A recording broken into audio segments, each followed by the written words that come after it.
may get a few more people, but let's go ahead and get started. Kristen Efland. I'm a midwife and a midwifery educator in Washington State. I organized today's webinar and the Equity and Midwifery Education series. Because there are several of you, you will all be muted for sound quality when the speaker is presenting. I will start off with some brief announcements, and that will also give any latecomers a few more minutes to log in. I would also like to thank in advance Courtney Everson, who will be working with me behind the scenes to try to help everything run smoothly. Thank you all so much for joining. Please post your questions at any time in the chat box inside of the Zoom webinar platform. Throughout the webinar, we will look for your questions in the chat box, and we may group similar ones together. The presenter will make plenty of time for questions and reviewing case examples. I will review the questions that come in through the chat box. After the presenter responds, I will read them, sorry. If you are the person who asked the question and would like to request further clarification or information, please note that in the chat box, and then I can unmute you.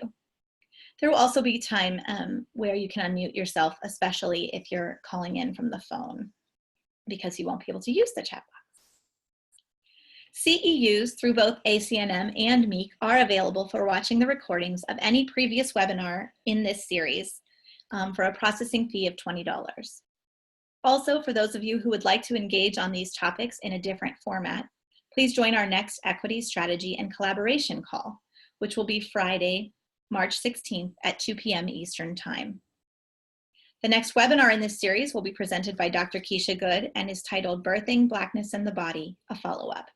It will happen on Thursday, April 5th, also at 2 p.m. Eastern Time.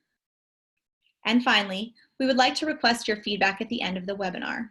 I will be posting and sending you a very brief survey. It's only 1 page long for questions, and we would greatly appreciate your evaluation of this webinar and your suggestions for future topics or speakers, especially because the second half of this year's schedule has not yet been determined.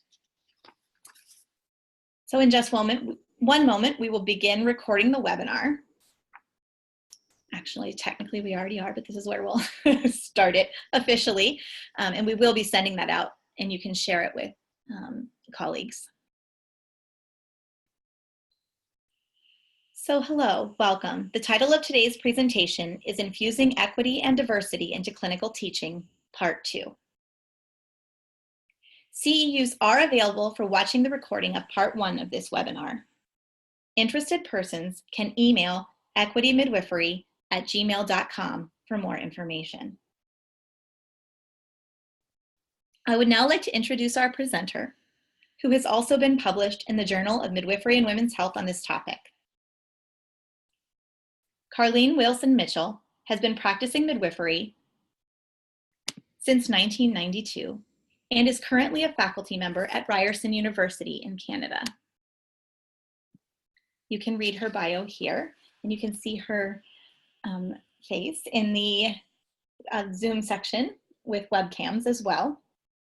She has practiced in Florida, North Carolina, Georgia, and Ontario, both in large hospital-run midwifery practices and private clinic-based practices. Karline has a deep interest in international health and health policy and works tirelessly in pursuit of health equity while also promoting equity in midwifery education and training. And now I will turn the webinar back over to Karline. Hello there, Karline. I'm going to pull up your slideshow. Thank you so much, Kristen.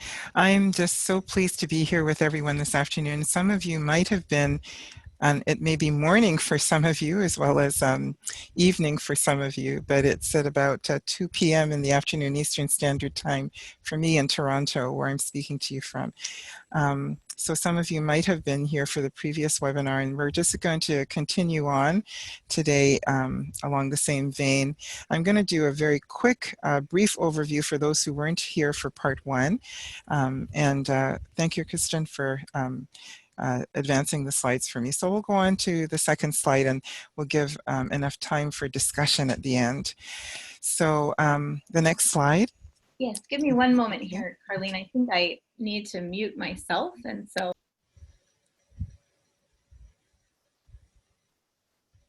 Wonderful. So I just want to give acknowledgement. The bulk of the content of the webinar today came about as an equity and diversity infusion project at Ryerson University in Toronto. And many of you may know it's a direct entry program for midwifery at the baccalaureate level for your degree. And we wanted to really have midwives reflect the diversity that is in Toronto, where over 51% now of the population would be considered racialized. And we also wanted to be able to be aware of the over 150 different cultures and languages and the needs of our clientele that are represented.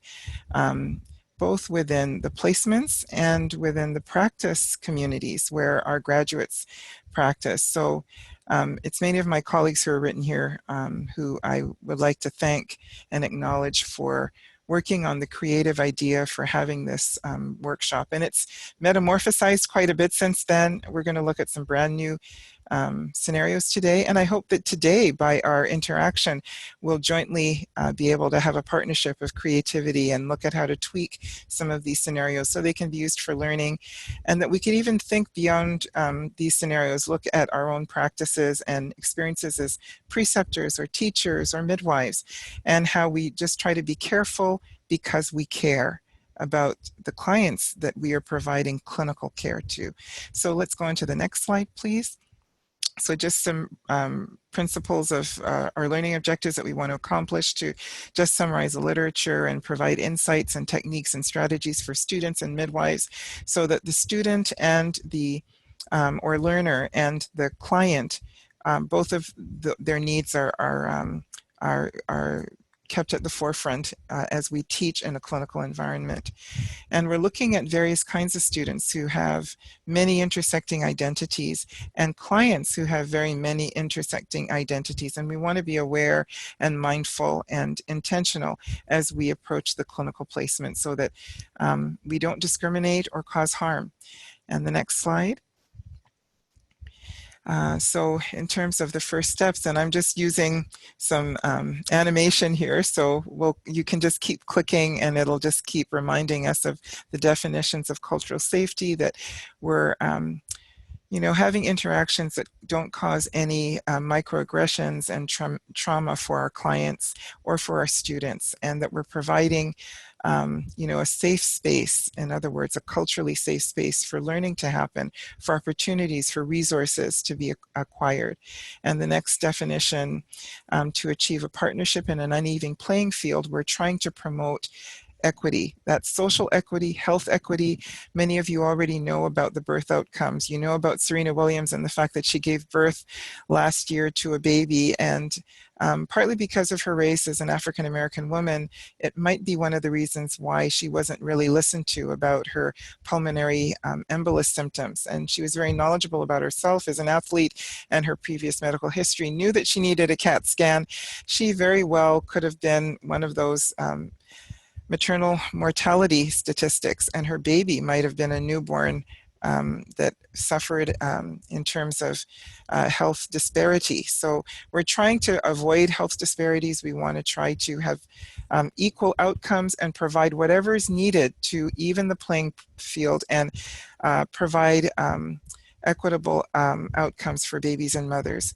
And the next point, what are my ways of knowing and connecting? What are your ways of knowing and connecting? And that's part of answering the question of, how do I treat you with respect? How do I work with you and be mindful and careful and caring and considerate?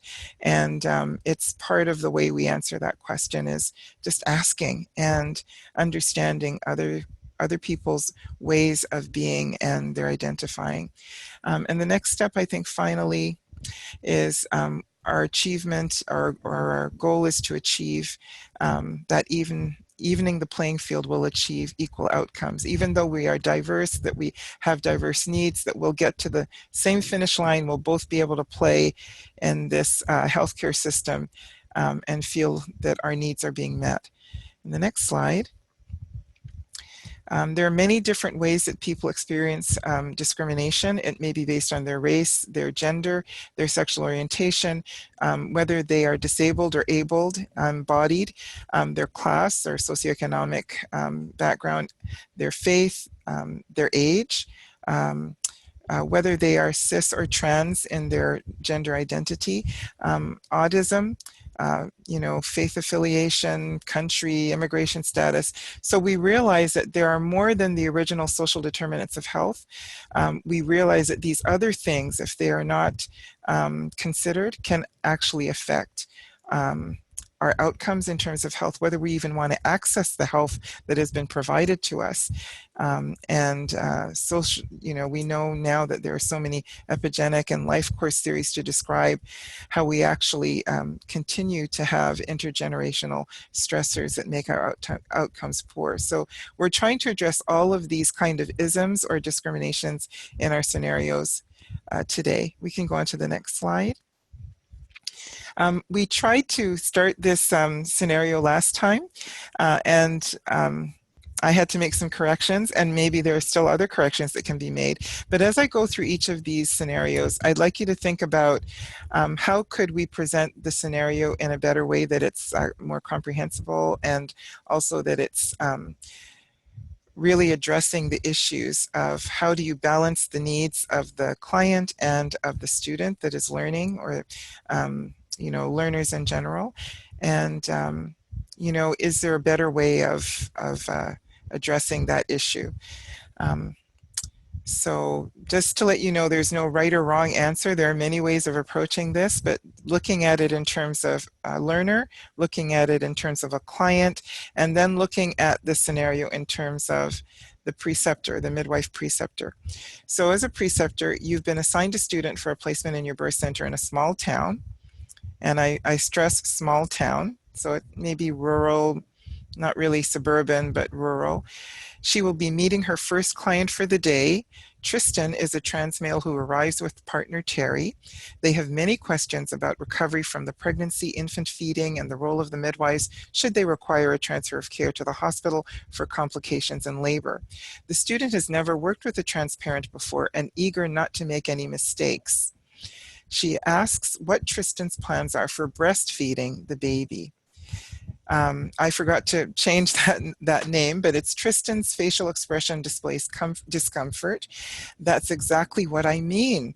We'd prefer it if you used the term chest feeding with us.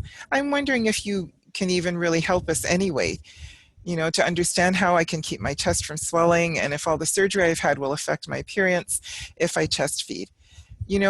Because my care is so complicated and I've had surgery and there's all sorts of hormonal treatments that I've had, I even wonder if you're the right expert, if you're even up to speed, and whether we should even be using your services. I was referred to you by some friends of ours in our community, but maybe we should have decided to use a physician instead of a midwife. Maybe you just don't know enough.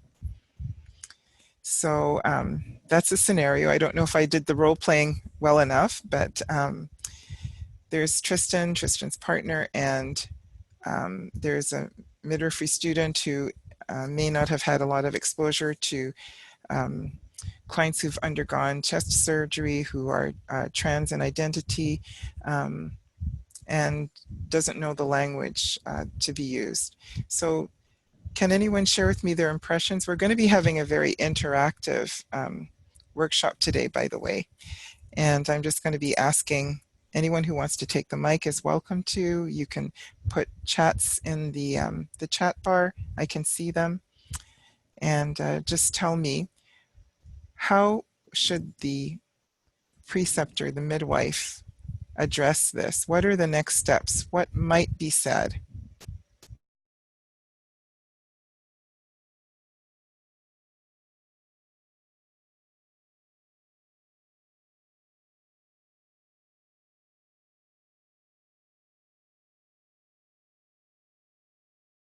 And I know in some of our workshops that we've had, both in person, online, small groups, and then larger sort of conference size, some folks had said that it would be a good idea It's an excellent scenario, but I don't know what to do. That's a really good answer. I don't know what to do. I've never come across this situation before. That's why I'm here at the workshop. I want to learn. Um, some of the suggestions were that students really want to please. They also feel the power differential between, the student and the midwife. And, it's like they want to make a good impression. And sometimes they freeze, or sometimes they put their feet in their mouth and say the wrong thing.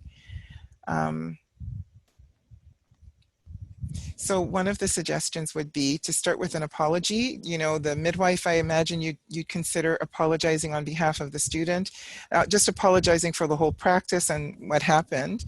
And, acknowledge that the terminology could have been better and much more respectful. And then another suggestion is that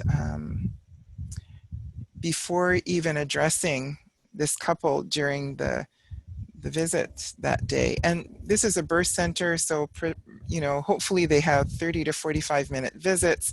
It's a very different model than being in a very busy, say, Medicaid clinic where you only have 15 minutes if you're lucky. So they have time to prepare. So addressing and introducing the student, saying, is it okay to have a student? We've given a very short orientation to the student, not quite finished with the orientation yet. We really believe in our practice that our clients actually are the teachers as well. And if you agree, if it's okay with you, would you mind if the student participates in your care? And if the student participates in the care, knowing that I, as a midwife, the preceptor, will be right back there supervising everything, they will not be left by themselves. And similarly, not only will their clinical care be supervised, but even their care in terms of being respectful, and they may even do something or say something that is not the best practice. And both the teacher and the client is expected to help correct or to teach. Is that okay with you? You may decide that's too much emotional energy and too much work, and you don't want to do that, and it's okay. That's a very good response. I would say that that empowers the client. That shows that you're advocating for the student, but that at the end of the day, the client's care is paramount, even greater than this one particular opportunity for learning. There'll be other opportunities for learning. Make sure the student is up to speed even before you start. And that was another common suggestion, that when you were orientating a student, explain what your clientele and your population is like. Explain that you have a large trans population. Have they had any experience with that? Give them some homework to read. Even before they come to clinic, they should know what the needs are, what the health disparities are, what some of the challenges are. They should know some terminology. So you should be, doing LGBTQ two-spirited, education and definitions, and give them a little orientation even before they come through the doors. So even if they make a mistake, they'll say, oh, I apologize. I should have said breastfeeding. I'm so used to saying, breastfeeding. I should have said chest feeding, so that they can even start to correct themselves when they trip up. Do folks find that you're noticing that there's a forgiveness in your client base, that they forgive you when you make mistakes? Does anyone want to speak to that? And if a student made a mistake, would they be forgiving, especially if the student apologizes?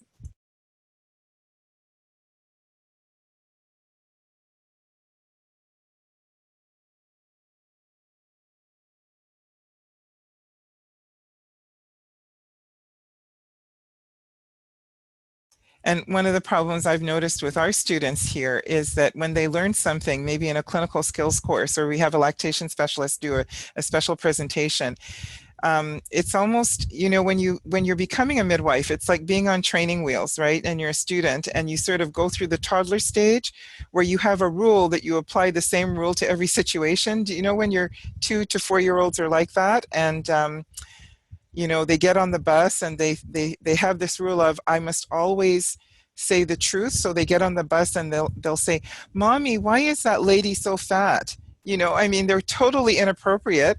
They're just using a rule. So I'll have students who somehow feel then that if they have a client who maybe is Muslim and a heterosexual, you know, cis female client, that they should say chest feeding to that client and use chest feeding for every single client. It's hard for them to individualize the care. They almost just learn a rule and they sort of apply it in situations that it's not applicable.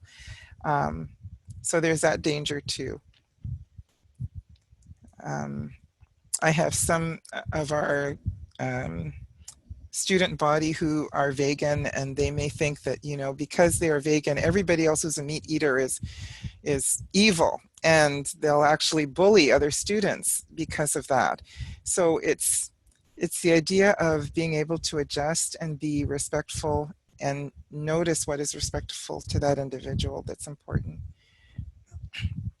So Annie is suggesting that it depends on the client. Not every client may feel good about being the practice subject or participating in teaching the student. And it may feel as though they're being traumatized over and over again because their whole life, everywhere they go, everything that they do, if it's outside of their very protective, safe community, it's a lot of emotional work. And that's what some of my midwifery colleagues have told me, that sometimes they just, you know, they've had enough and they just want to be in their safe LGBTQ community. And, you know, if they go to a gathering or they're at meetings or they're at practice meetings, sometimes they just don't want to be with the rest of the midwives because it feels weird as a queer midwife being in that group where they're constantly having to teach everybody or listen to people make mistakes. And so this client may not feel that they want to teach. That's certainly a possibility. So Megan is saying that she covers this with students, and it's okay to say that, you know, clients will not take on a student. They'll learn with another client. And they're so concerned about numbers, we have to help them sort of calm down and realize they'll have enough clients to achieve their learning objectives. Yeah, and so Heather is saying that she's imagining this is not the first time that this client has been exposed to these kinds of microaggressions. So those are all very good points. Anything else? So I want to encourage everyone, if you look at the very bottom left-hand corner of the screen, and you have to actually put your mouse there for it to come alive. Otherwise, all you see is the entire slide and you don't see the mute icon. But on the bottom left-hand corner is a mute icon. If you click on it, it's like a toggle switch, and you'll then notice that there's a green, you know, sort of filling it up whenever you speak. So you're welcome to speak. I'm going to mute for a moment to see if anyone has any other comments or learnings. Karline, it's Audrey. I was just thinking that even though everything that everybody has said about, you know, preparing students in advance, having them do their own work and their own learning before entering a visit, it seems to me that it would also be a welcome thing if the student sort of started from this humble place and said, you know, I have been educating myself a little bit, but I realize that there are things that I don't know, and I'd love to sort of in advance apologize if I say anything that might be, you know, hurtful or insensitive. I'm learning, you know, to sort of start from that place. This is Annie, and one thing I was thinking about is just making sure that we as the teachers have a good foundation of learning on trans issues and other issues, obviously, so that we are a good resource for our students, because I think it does need to start with us, because if we're not showing concern for those issues, then neither will the student. So I think it's important that we take the time to educate ourselves, and that, you know, and that we do maybe have a moment, even in a busy orientation, if we know that there's a situation that might be a little bit more sensitive, you know, to just pull that student aside and say, this is the situation. Do you feel like you're well educated about this, or should we wait until we've had more time? I really like that, Annie, that you talked about respecting the student by pulling them aside and having a more fulsome discussion, and talking about the fact that, wow, you made a mistake there, but this is what would have been more respectful or helpful, and even doing a little bit more of a needs assessment and finding out, you know, I understood from your maybe your faculty member at the school that you had covered this content, and maybe it was my fault for not double checking that even though this was part of your curriculum, you as an individual student still need some help with this. Am I right? Would it help if I gave you some literature that talked about respectful language? It seems like your intentions are good, your heart's in the right place, but what came out of your mouth was really, really hurtful to that couple. Did you get the same vibe I was getting, that they were really very hurt? And then the student can give you some feedback about where they're coming from and what their needs are. That's a great point.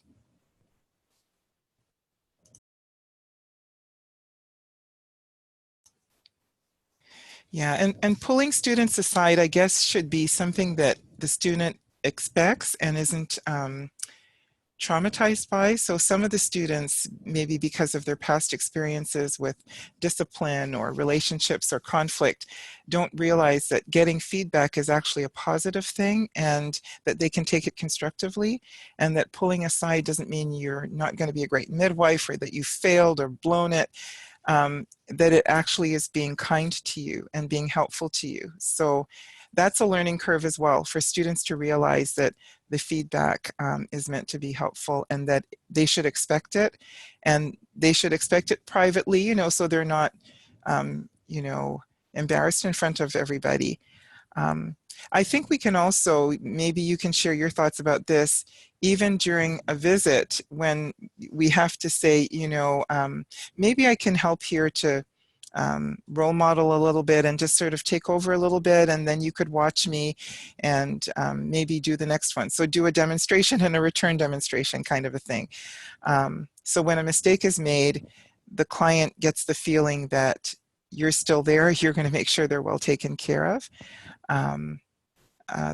That you might need to do some role modeling first before the student actually learns. Some learn by reading. So they did all the reading, but they didn't get it. They listened to some videos on YouTube, but they still didn't get it. They actually get it when they observe you providing respectful language and interaction with the client, and then they learn to imitate you, and that's how they learn. So I think all of those strategies are helpful. Orientation, taking people aside and correcting them when necessary, but then also doing some role playing so that they can observe and then repeat what they've seen you do. They understand things better by interacting that way. And maybe even doing some role playing with them where you do some drama and you play out a little drama and say, I'll be the client, you be the midwife, now tell me how you would approach this, and let's just do some role playing together. There's not always time for that, but it's certainly one of the methods. And I ask students to do it with each other as well. Any other comments? I guess I could go on to the next then. I just wanted to mention too, Anne Schroeder is one of the speakers in the queer community in Toronto who is a consultant. And if you ever wanted to look at her website, AnneMarieSchroeder.com, and some of the things that I would like to share with students, and it depends too on the needs of the community they are in, because different people identify differently. Some in the queer community don't necessarily like to use the word queer because they find that a difficult word depending on their age. So they may say that they're lesbian, or they may say that they're trans or not. So another thing that came up in a discussion recently at a conference was the fact that mothers who are single by choice, so they may have had artificial reproductive technology to get pregnant, and you can't necessarily assume that they are queer because they are single and unattached, yet they also experience discrimination. The whole idea of whether someone is cis, and so biologically they may have all the organs that a female may have, and they also consider themselves a female. So their biological and their gender identity are pretty similar. Then someone who's trans, who's maybe at any point within the transition, whether they've had hormones or had surgery or not, and they're biologically maybe were born female and have been making the transition so that their gender, they identify as male. Or they may not give you their identity. And then some of the pronouns that are used, depending on how much education or the first language of the person may determine what they call themselves in terms of pronouns. So we've just gone through much of our curriculum to change our language so that it is inclusive. Rather than gender neutral, we decided to be inclusive. So we talk about mothers and pregnant persons or pregnant individuals. We talk about infant feeding rather than breastfeeding, or human milk rather than breast milk.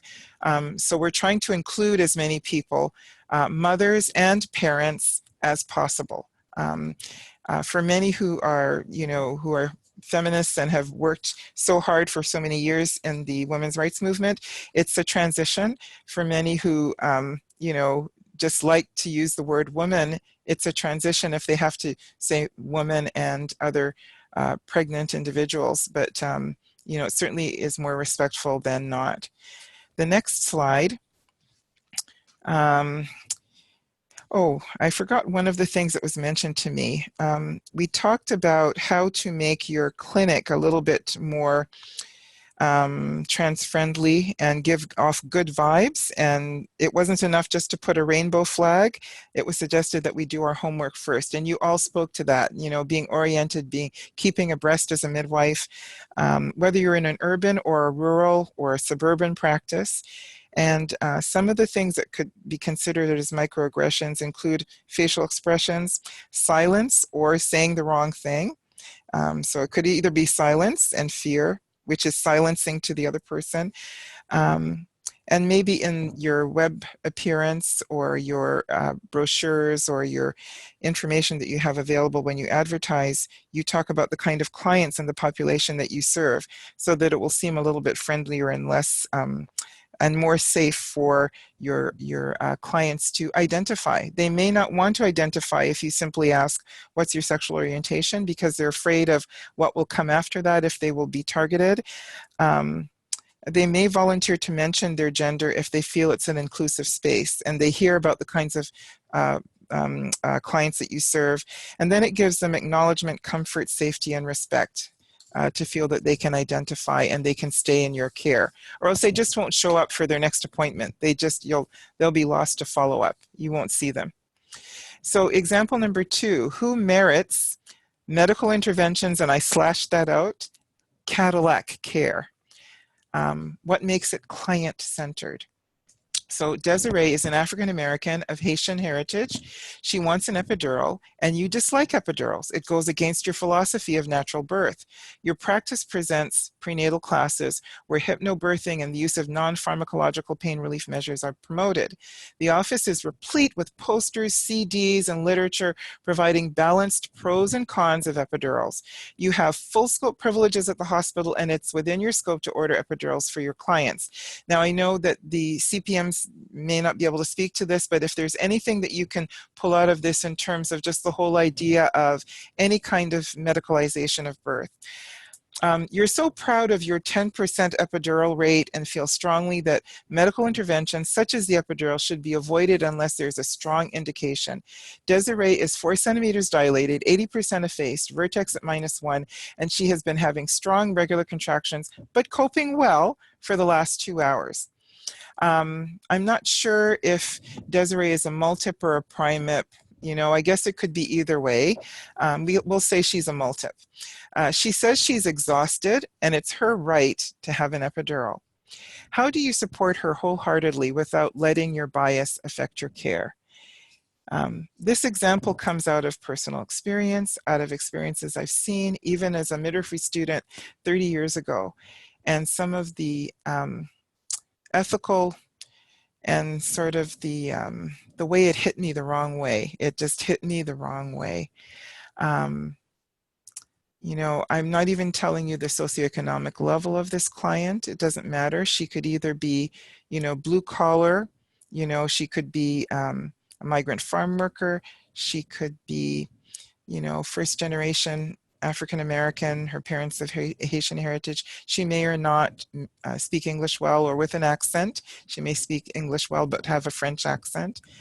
You know, you really come from a strong ethic of everything natural. That's just your own personal belief. Do we have a right to impose our personal belief on the client? And it doesn't have to be an epidural.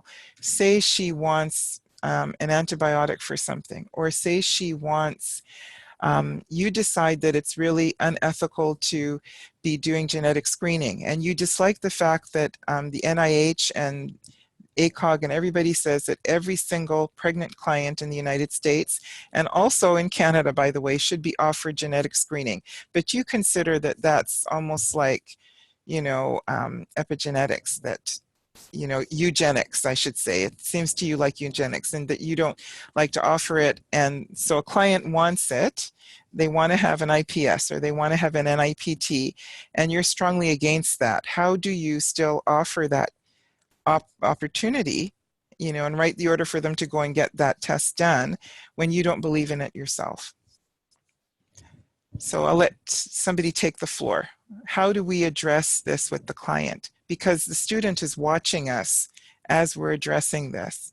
And if we're tempted to show our bias and act as though we haven't put our bias in the back pocket, how do we put our bias in the back pocket?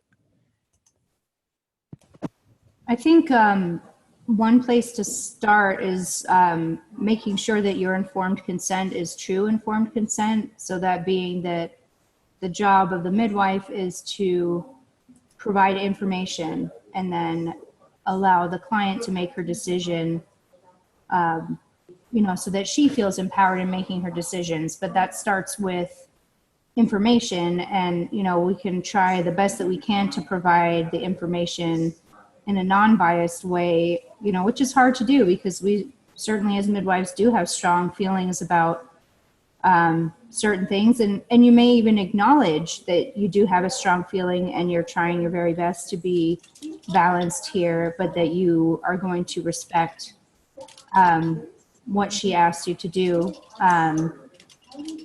you know, respect her wishes, but prenatally really talking about, you know, just making sure she has all the information and allowing her to make her decision from there. I don't think we can let our being proud of our numbers or, you know, our own personal feelings get in the way of the rights of our clients. I totally agree with you, and yet it's so hard to do that. And I'll tell you how many you know, early career midwives I saw when I was working in Florida at the time as a new grad, who were angry, visibly angry, audibly angry at clients for choosing an epidural.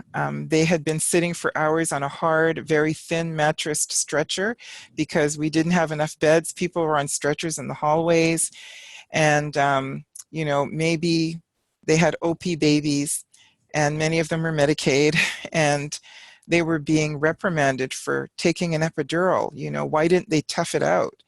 You know, well, if they were lying on the stretcher, they weren't allowed to do any walking or dancing or all the other non-pharmacological methods we know that work, and they were restricted to being on a hard stretcher.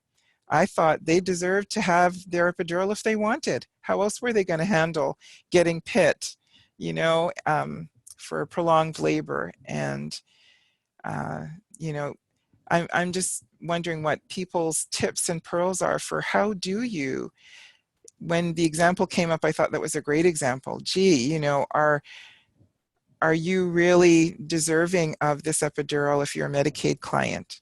You know, are we losing money on you? It's the same thing when we have clients who come into our practices in Canada and they are uninsured. And we know that the majority of females that request asylum, who are refugees seeking asylum, have experienced intimate partner violence, have experienced civil unrest, and rape is used as a weapon of warfare. They even are vulnerable for violence once they reach North America. So we see this person who's uninsured, and we can't assume that they are an obstetric tourist who's scamming the system. We have to assume that this is a mother who's applying for refugee status, doesn't have insurance, but we need to give them the best possible care. But that bias of, I wonder if this is an obstetrical tourist. I wonder if I'm enabling, behavior that's not, ethical. I think some of us can be tempted to have that bias. It may show in the tone of our voice and how we sort of shrug our shoulders or roll our eyes. It can show in how well we can provide counter pressure in that person when they're having back pain, or when we offer them water, or when we, share empathy or whatever. So Cheryl is talking about giving all of the information, risk, benefits, and letting them know that you believe in their body and what their body can do. But the ultimate thing is it's their choice. And of course, so some of the things we won't be able to completely describe in a fulsome way, but if everybody can jot down some of the notes from each one of these scenarios and think about them, even talk about them with your practice, with students, with other people, and send me back some of their comments by email. I'll leave my email to you at the very end. So our next example, because I know we're sort of running out of time. Be careful because you care. This is a worthy immigrant mother, and the whole idea of being a worthy citizen and being worthy of motherhood. Patricia Hill Collins does a lot of writing about that and about white privilege and about how somebody who's racialized doesn't always seem as though they deserve the pristine idea of motherhood and apple pie. And sometimes we behave that way. We sort of discriminate because of that. So the meritocracy and managerialism, feeling that we need to manage people and that they need to merit something before we give it to them. They need to earn it, instead of somebody just being, deserving of healthcare because they are a human being, that it's a universal right. Another British researcher, Bridget Anderson, talks about that as well in terms of immigration status. Being aware of our privilege, being aware of neoliberalism, feeling that everyone has to deserve and pull their socks up by themselves, by their own bootstraps. Anti-oppression and post-colonial awareness is important as well. So the next slide. It's another immigration and settlement issue. You just moved from a suburban practice to a large urban center and you started working in a new practice. So Maya is a new immigrant from South Asia. So she could be from Sri Lanka or from India, we're not sure, or Indonesia. She wants a hospital birth, not a birth center birth. She doesn't want shared decision-making, but wants you as the expert to make the decisions for her about everything, about diagnostic tests like genetic screening, everything. She's not used to, nor does she desire to adapt to the North American midwifery model. Does she still deserve unbiased care? And does everyone have the right to client-centered care? If the client is saying, I want you to center the care on being paternalistic and telling me what to do, because that's what I'm used to. How do you avoid superimposing our model designed for a yuppie, WASP, higher socioeconomic status consumer now that you're working in a neighborhood with a large number of migrant workers, families of lower SES, and a large percentage of racialized women? So you may have your pie in the sky idea of, gee, I graduated from midwifery, and the midwifery style birth of the birth center that is so romantic and very natural. But this client, and I of course don't know how many jobs she has. She may work 16-hour days. They may spray all kinds of pesticides over her during her work as she's picking strawberries in this field. I don't know what her life is like, but she's got 3 other kids at home and she's been making decisions all the time. For once, she wants to just sit back, relax, and let you take care of her. Is that wrong?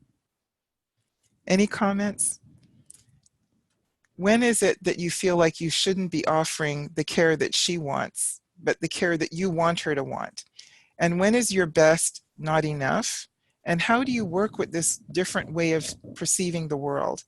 Any comments?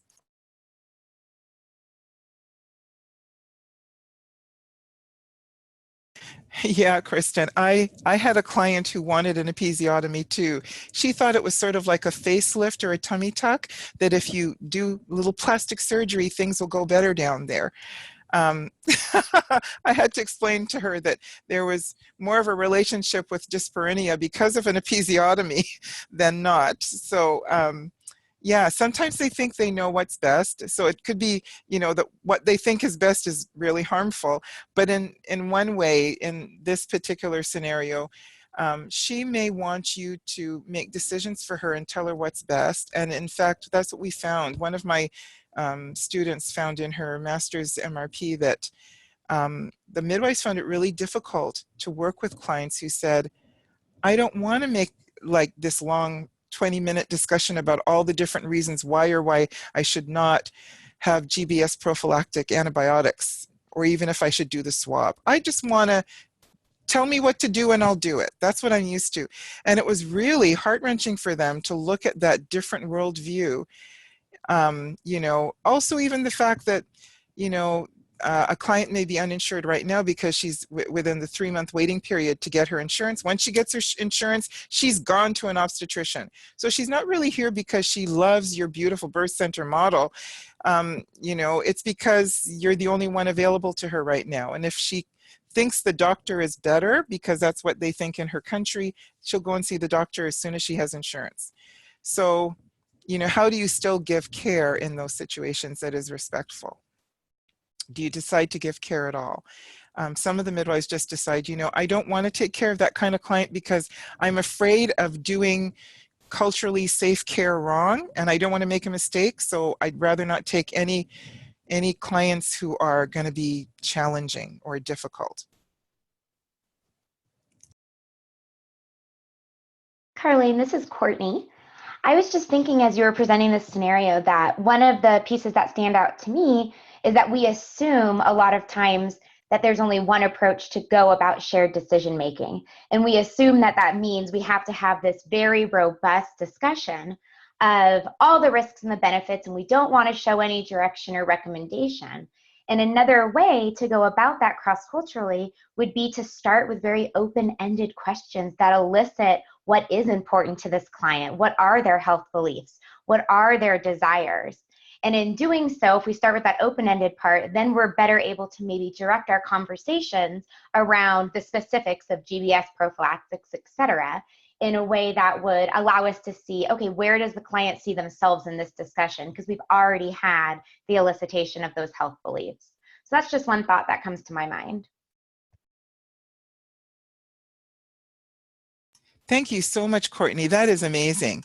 And how many times are we explaining to our students that they don't need to have a robust, you know, defense of a thesis, basically. It sounds almost like that's what it's going to become because they want to go on and on and on and share a presentation that you'd share in class rather than in 5 minutes just say, you know, these are the pros, these are the cons, what's important to you? You know, and usually my informed choice discussions take about 5 minutes rather than 20 minutes. And we did some role playing with students the other day to try to help them hone their skills to be able to do that. And sometimes it means drawing a picture. Sometimes it means using an app, you know, that shows you 1 in 4 will end up with a cesarean section if this is the case, or 1 in 5 will have a ruptured, you know, uterus. Just, you know, giving those numbers and graphics to help you quickly explain something. And some people don't learn best or make decisions based on numbers. You know, it doesn't matter to them that there's a joker in that deck of cards. It doesn't make a difference to them.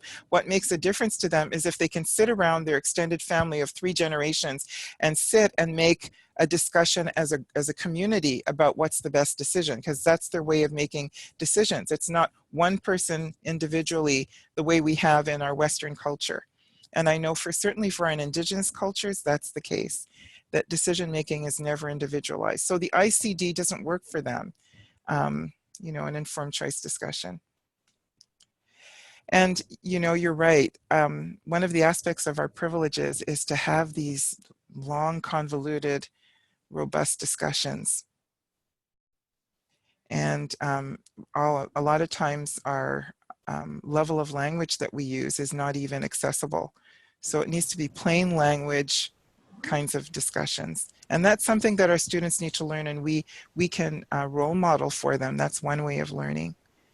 I had an idea that maybe having like some very simple, like just clear, like index cards of just very concise information about some of these decision-making things like GBS, like vitamin K, you know, that just has some very clear statistics, like even a pro and con column that has some just very simple language to make it more accessible to different people.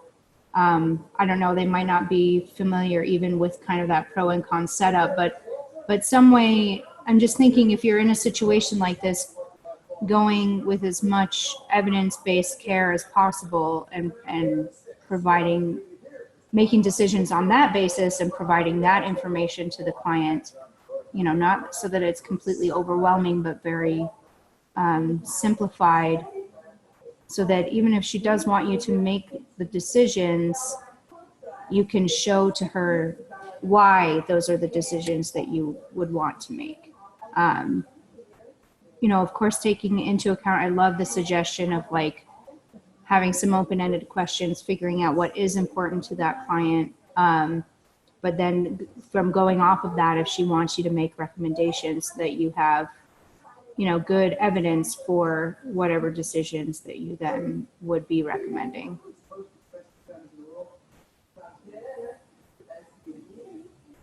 Thank you so much. I keep having a problem pressing my mute button there. Thank you so much. Those are great points. And so, you know what is really amazing to me? How many of us learn from our clients? And it's lifelong learning, even cultural safety and the idea that we're trying to, you know, it's almost to me like a quotient more than it is a destination.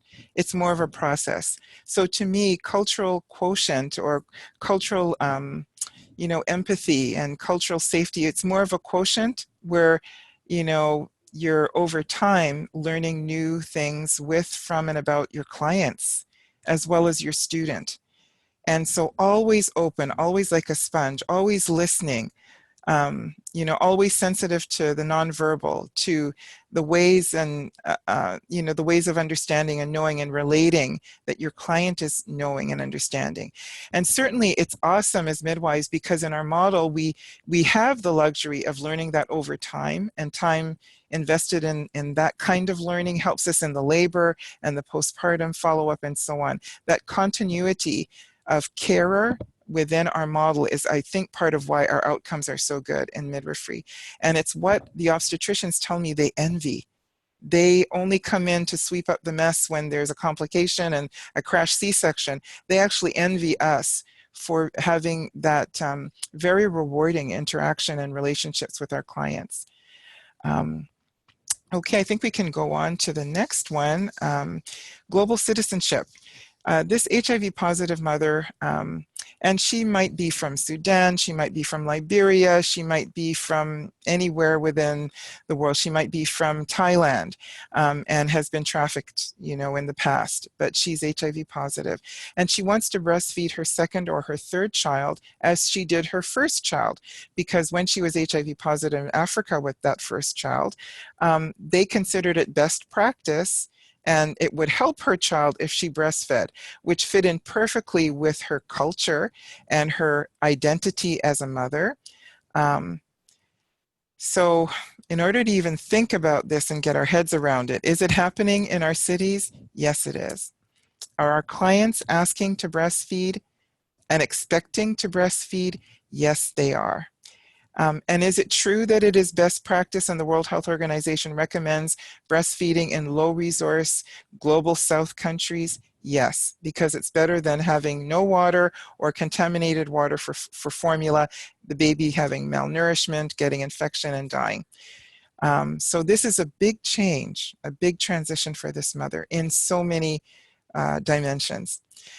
So first of all, does anybody know what the story is behind the story? What am I not telling you in these two sentences, what might be happening in general with mothers who are HIV positive who may come from the developing world, and they're probably multips they breastfed previously?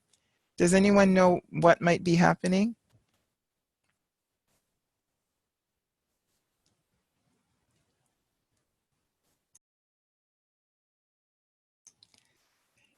And for those who are still thinking about that, what should we say to her and how should we say it?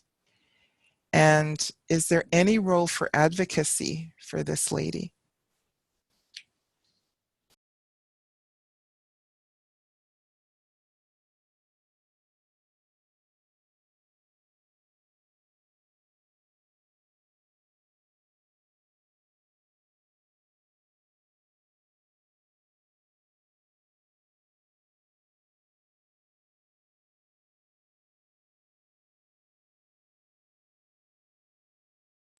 And it's okay for us to think about this for a while.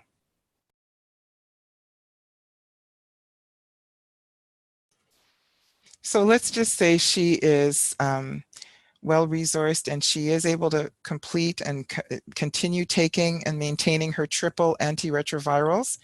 And we do know that the transmission, if her CD count is above 200, her chance of survival for the next 20, 30 years, she may live quite healthily, and that the amount of virus in her breast milk will be minimal, but it will never be zero. There is no research to show us that even in the best circumstances, that she will have no virus in her breast milk.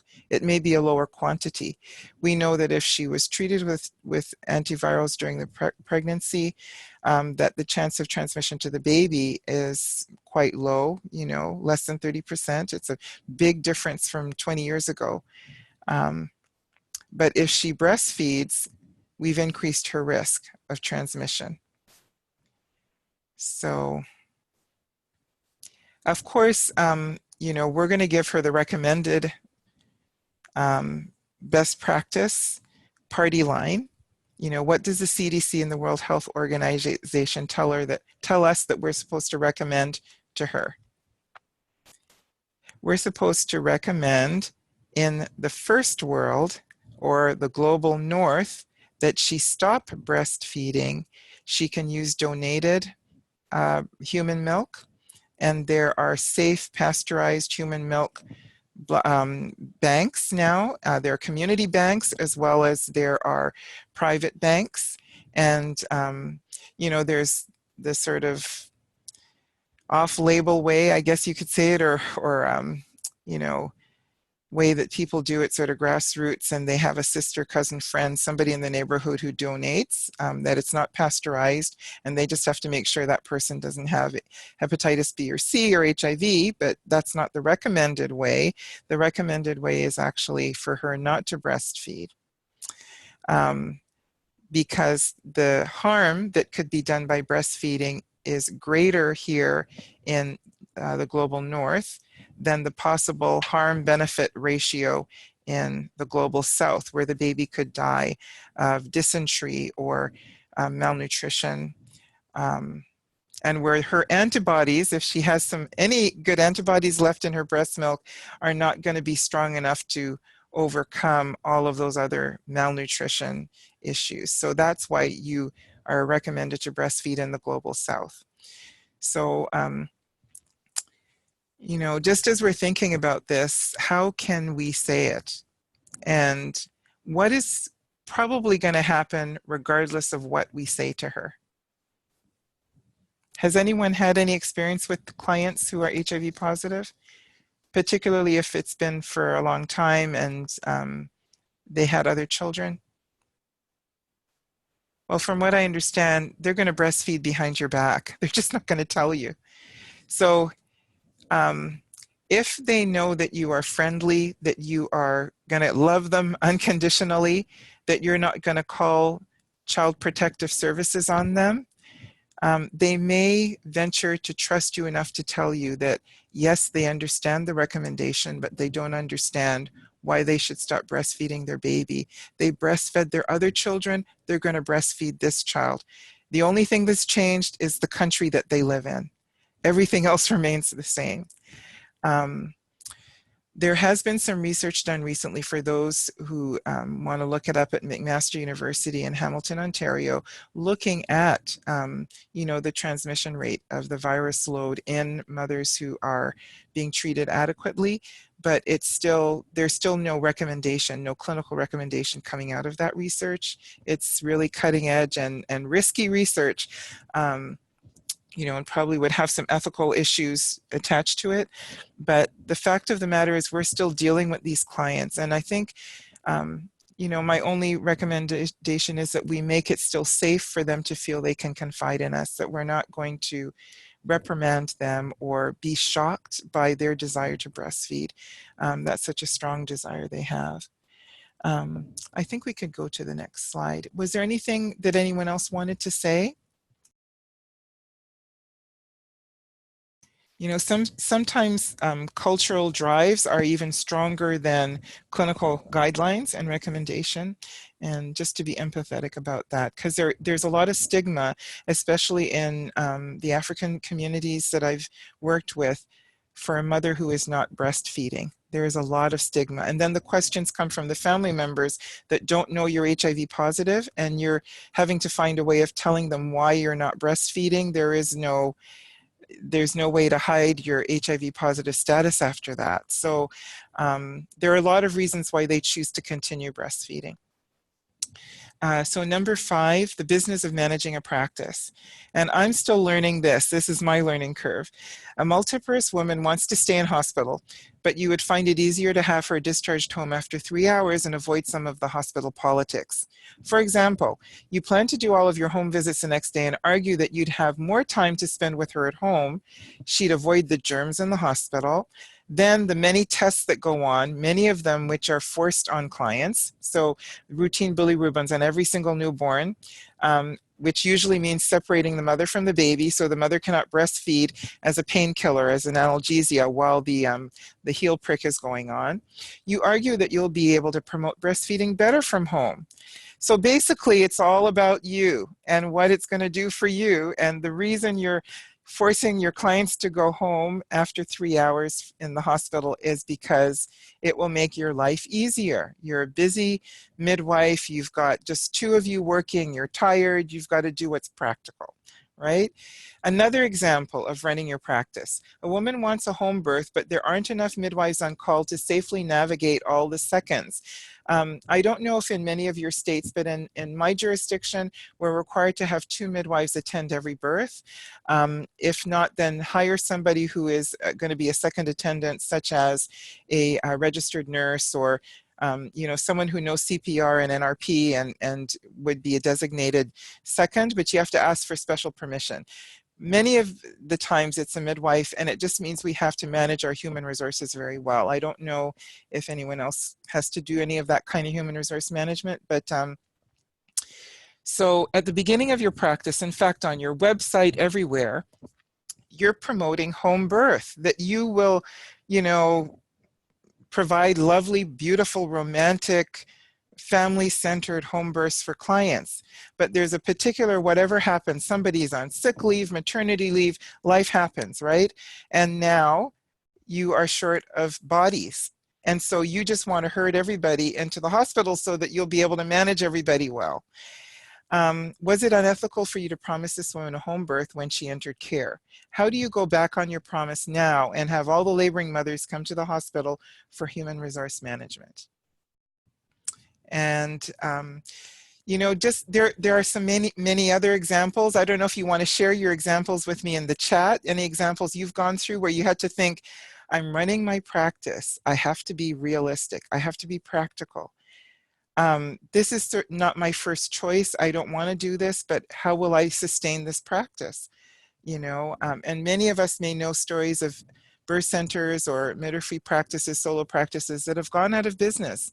Because, at the end of the day, it's a business. It has to be sustainable because you have to pay your light bill, your mortgage, feed your children.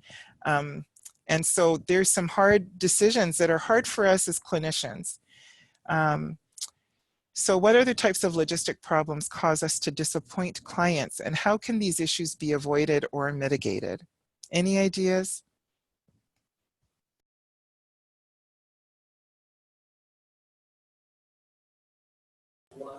So one thing that has been an issue for me a couple of times, so I have a home birth practice, and I also see clients at a birth center as a independent practitioner. And one thing that has happened a couple of times is that I do have two clients in labor at the same time, and I have to ask my backup midwife to then be present for the birth of one of those clients. So that is something that I do talk to them about ahead of time, that, you know, it is small chance, but there always is a chance that that could happen. But then often there's still feelings of disappointment. So other than warning them that it's a possibility, I don't know how else to mitigate those feelings of disappointment. I do also have it in my paperwork so that they have the direct numbers for, you know, those people that would be on backup, and try my best to make sure they can meet those folks ahead of time. But, you know, that is something hard to mitigate, just because sometimes those conflicts happen, and sometimes we as midwives have emergencies in our own lives, and it's hard to be on call all the time.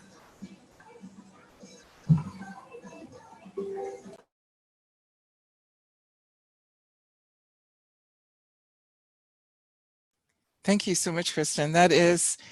Those are some of the ways that we try to mitigate against it. Talk about the very small but possible risk of having to do something that was not in their birth plan.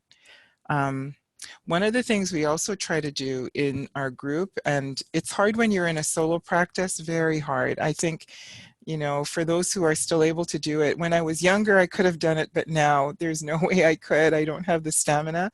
And of course, you try to have a reasonable client load, but inevitably you'll be trying to, you know, have maybe 5 people planned for the month, and then all of them, strangely enough, will deliver on the same day. You know, so things happen, it's out of our hands. But I try to share with people at the beginning, maybe not the very first visit, but if there's something that's near and dear to their heart, I let them know there's no way I can guarantee that 100%. I can tell them 9 times out of 10, it's possible, it's my priority, it's my goal, but that there's some things that I cannot control. For those people who, for them, their way of feeling safe in pregnancy is to feel falsely though it may be, that they have control over everything, they may need to go to a practice that makes them feel more of that control. I'm saddened by people who are feeling so much of a control freak, because it'll be hard for them to be parents, because guess what? Children are not completely under control either. They'll spit up on you at the most unlikely times. They will, you know, get sick. They cannot be controlled. Birth cannot be controlled. Life cannot be controlled. We just learn how to cope with it.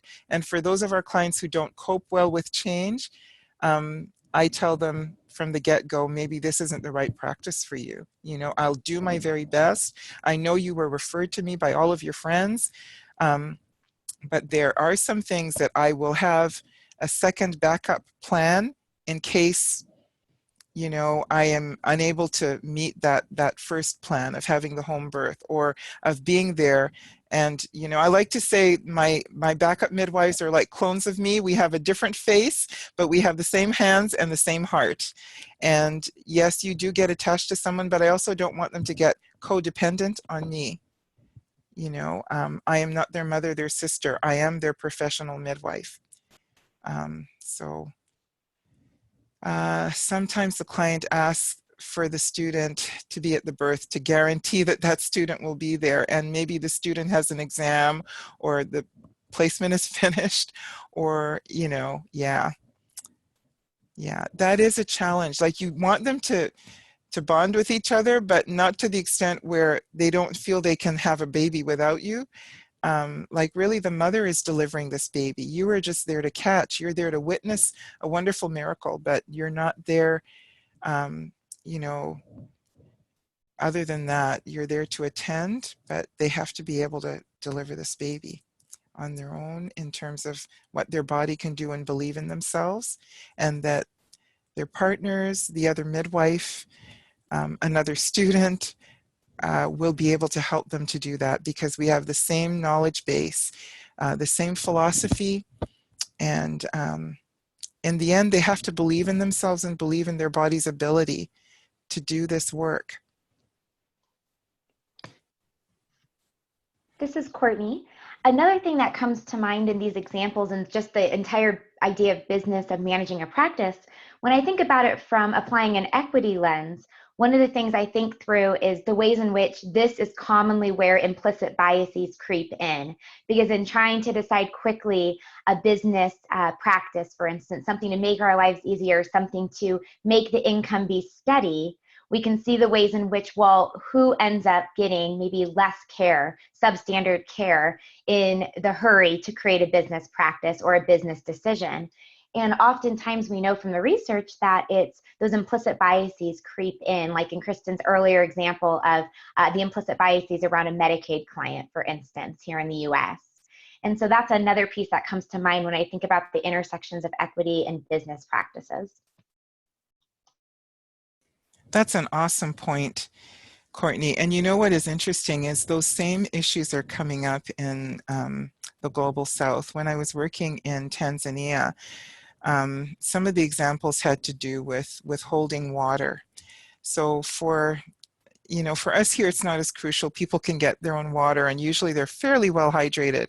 But in the developing world where you have to ship in water, or it's delivered to you, or you're taking care of 4 people at the same time, catching babies. It's very challenging.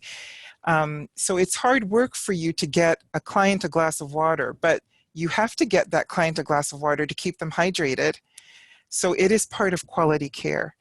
And the people who end up not getting a glass of water are the people who are poor, who are HIV positive, are from a tribe that is not my tribe, from someone who's in a lower socioeconomic class. They are not the daughter of the imam, or they're not the wife of the police officer or the minister of health. And they're the ones who don't get the glass of water because I just don't have time, resources, and if I'm going to get a glass of water, I'll just get one for the police chief's wife. So you're right. It's something we are making decisions about all the time. How do we manage our resources? And so I challenge all of us now, or charge all of us, to start thinking not just in terms of ethical decision making, which we've been doing that. We've been doing the self-reflection and examining ourselves. But I want us to even think bigger than that. Think health systems thinking. Thinking outside of, we're chopping down one tree at a time, but what happens when your axe gets dull? Who's going to supply you with axes?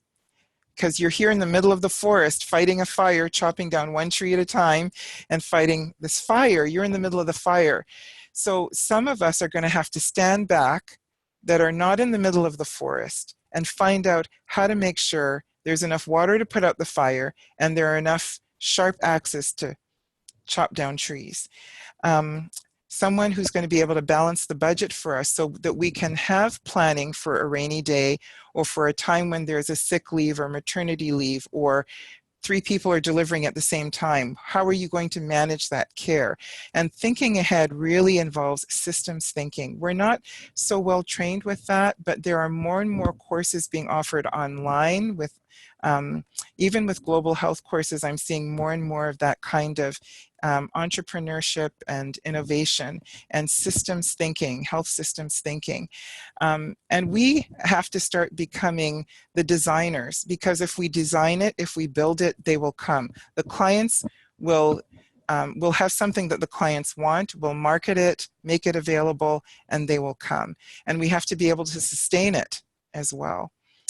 So any ideas, any business ideas, management ideas that people have found helpful? One was already having a backup midwife in place, and maybe even more than that. And for some, it means even if you can't afford to pay that midwife, becoming part of a grant, that the grant will pay the midwife as the midwife does work and research That's another model. So there are many models of getting human resources help. Any other ideas?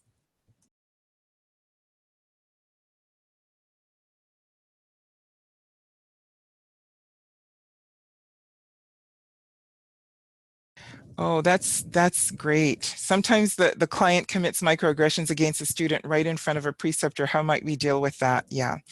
So what happens when a client or the client's partner says, gee, I wish, you know, well, we're recording this, so I'm not going to give all the details, but if they talk about your body parts and they make completely inappropriate references to your body parts, even in front of their partners, and it is, you know, inappropriate, whether you are the president or whether you're, and the instructor really needs to, at the moment, say that is not appropriate.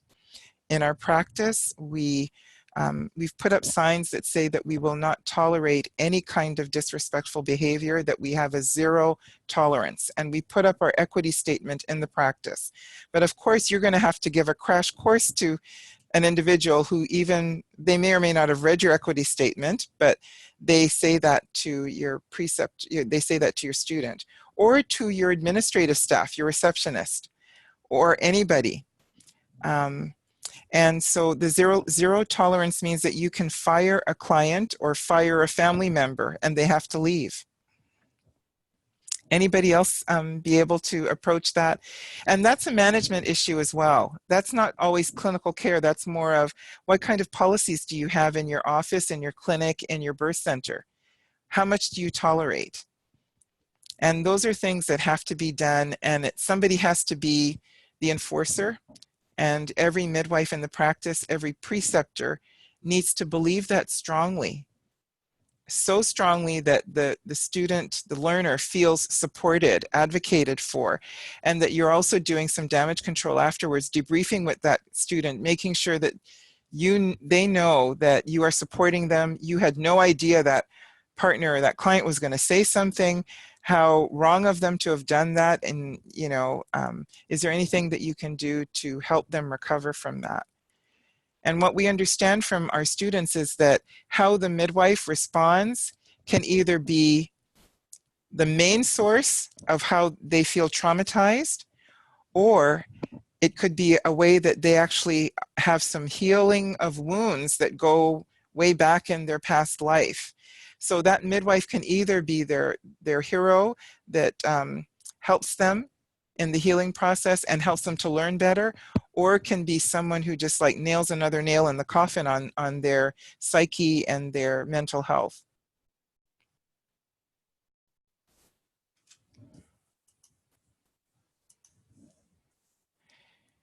And if the midwife partner is doing it, we've had, it's interesting, we had this discussion in our faculty meeting. We had a meeting last week, and we had some Indigenous members of the midwifery community come and share with us, give us advice about our curriculum and about our students, and how could we help the Indigenous students better.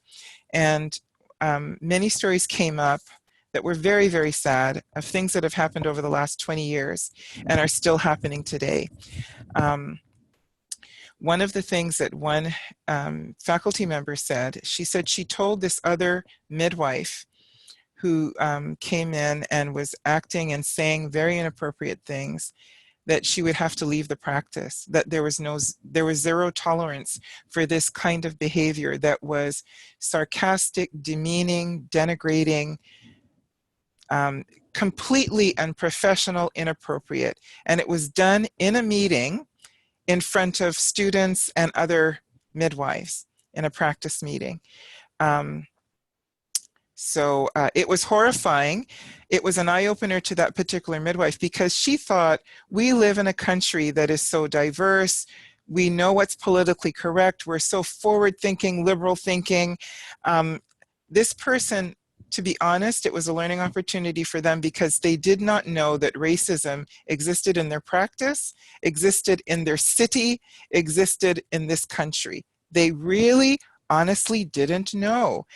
You know, like there's, for some people, And I've been to even faculty meetings where there was another person who was from the Middle East, another person of color, who said, you know, because they had left this other country, their country of origin, where there was so much physical aggression and persecution of people who were of a different ethnic group, and so that when they came to Canada, they thought, well, in Canada, there's no racism here, is there?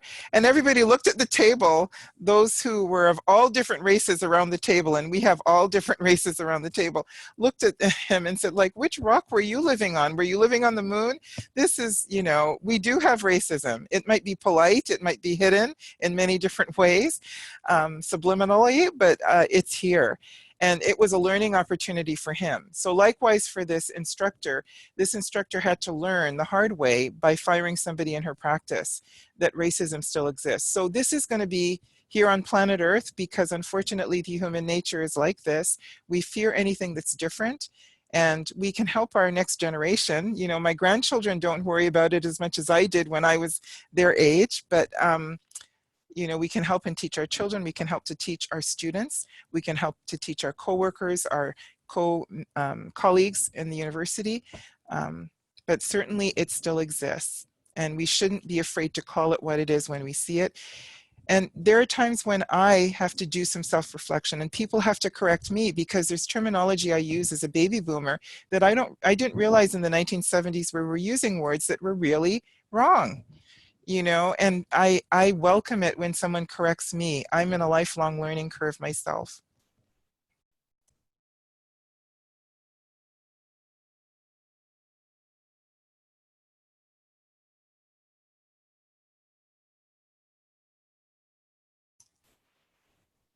So Annie, you're welcome to share with us, you know, your example. And, you know, even for those who are going to be listening to this recording later on, that's why we're keeping everything confidential.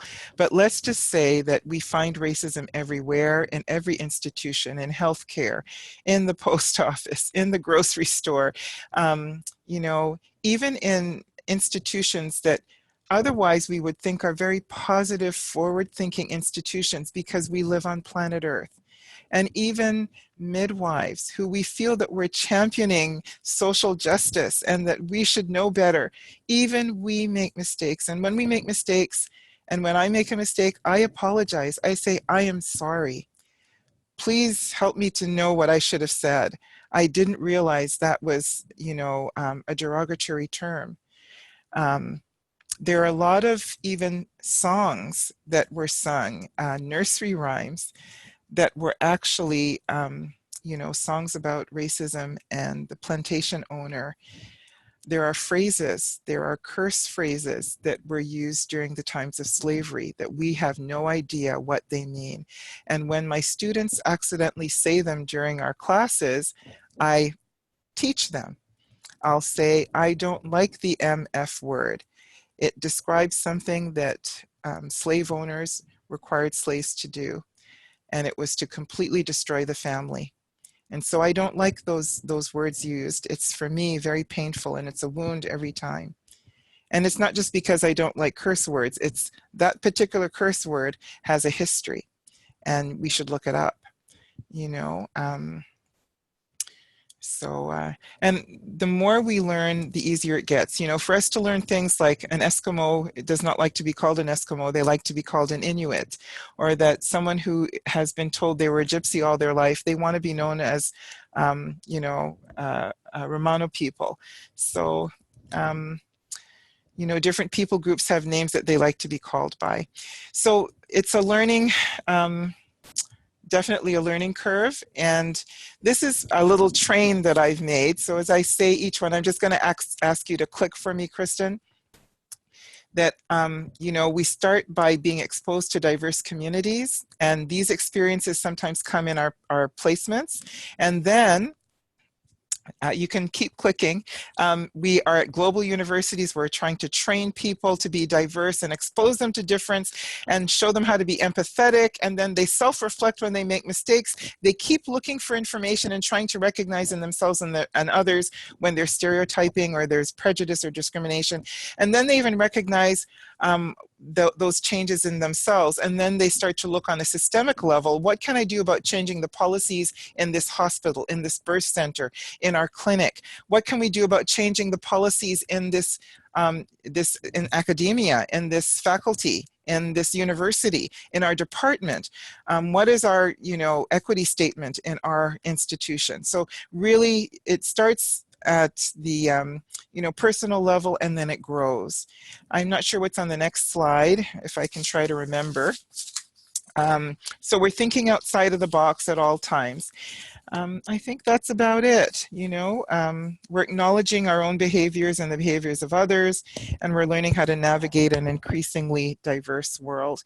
And there are a lot of there's a lot of research, and there are a lot of tools now available to us because we are learning.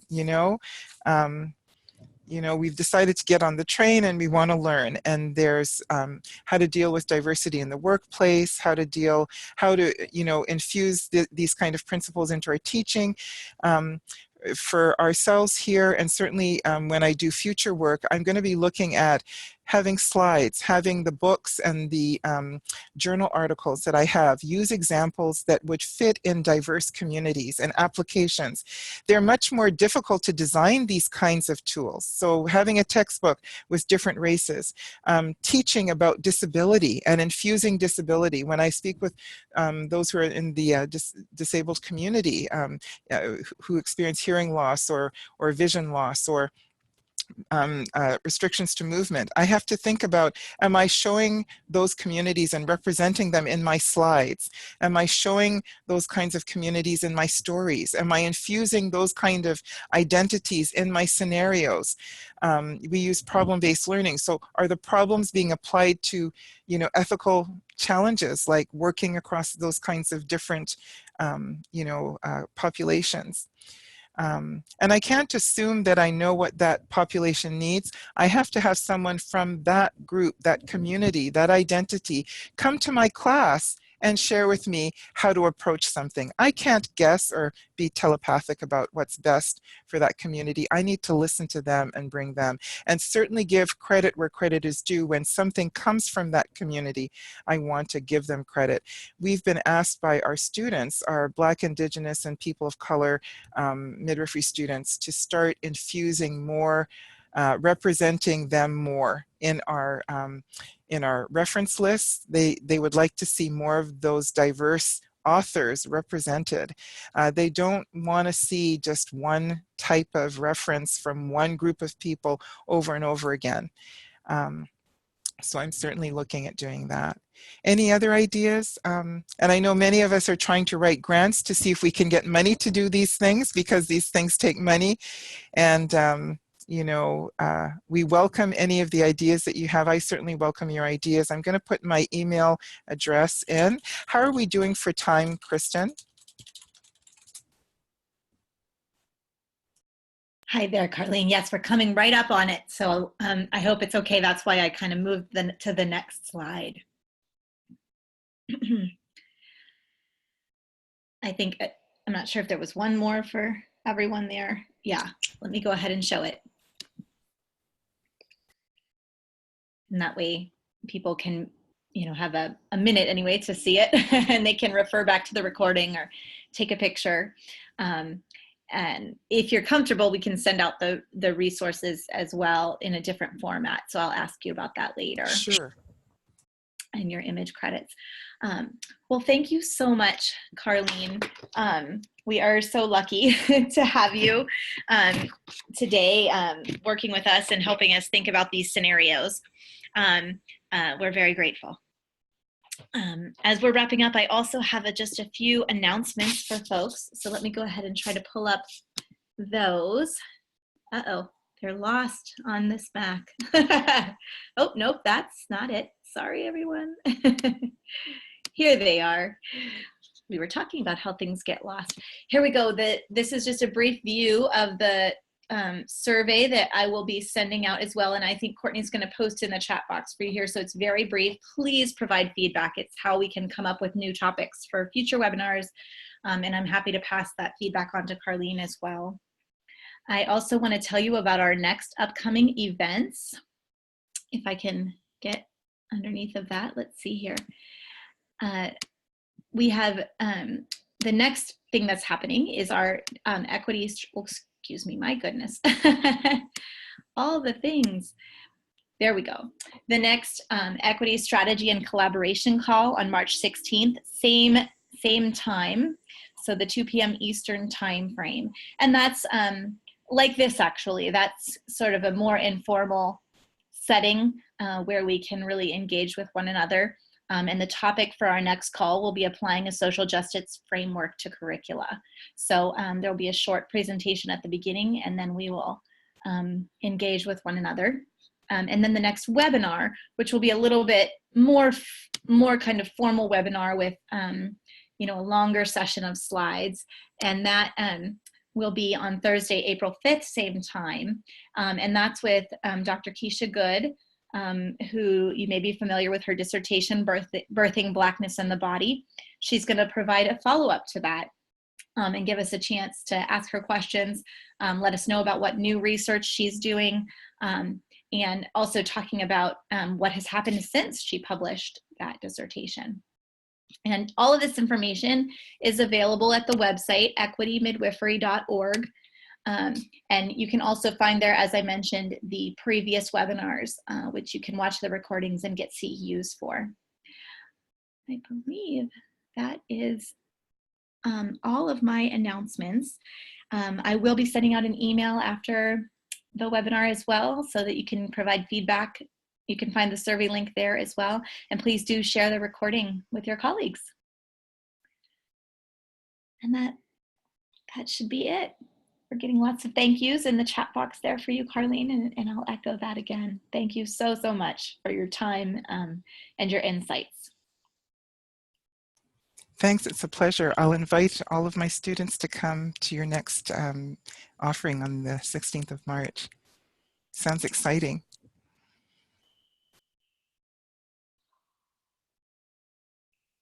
Right, thanks so much. I'm gonna go ahead and log us off.